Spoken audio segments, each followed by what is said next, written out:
हई मंगरी उदास बैठल है रे। अरे हाँ रे, आगे की होलो गे मंगरी? अरे की कहियो रे, नैहर में यार रुसल हो, ससुरा में भतार। आगे काहे लगे की जने कोढ़िया काहे ला रुसल है।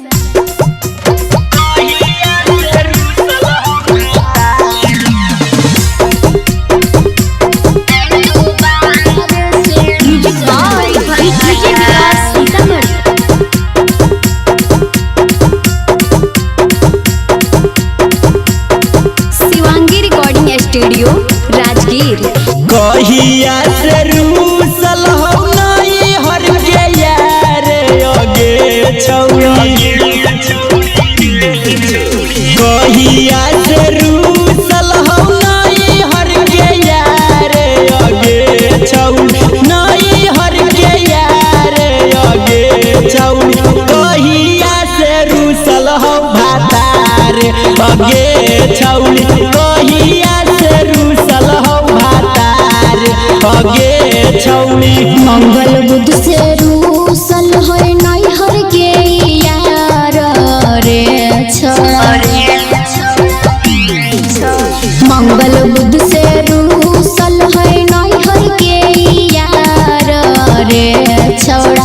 नैहर के यार रे छोड़ा। ए तू बार से रूसल होय भातार रे छोड़ा। ए तू बार से रूसल होय भातार।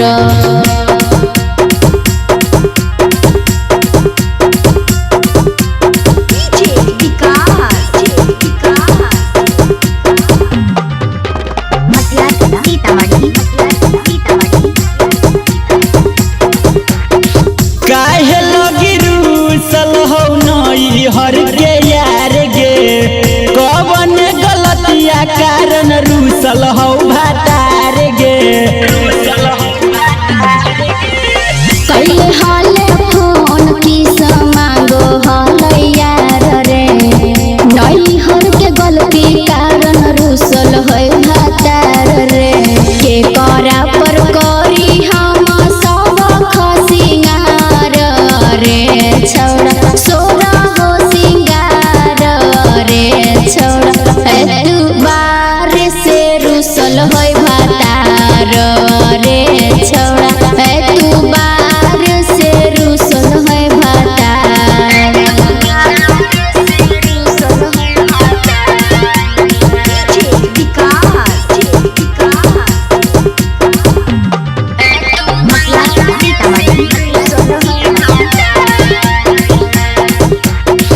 के कर फोन करो तोरा परेशान गे? के करा पकईन ही जवानी तू जियान गे? नंदनी रज फोन करे परेशान रे। रहू सोनराज पर जवानी होय जियान रे।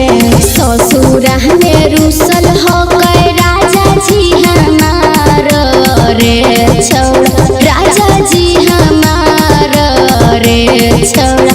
ए तू बार से रूसल है भातार रे छोड़ा। ए तू बार से रूसल है भातार। Shivangi recording studio Rajgir.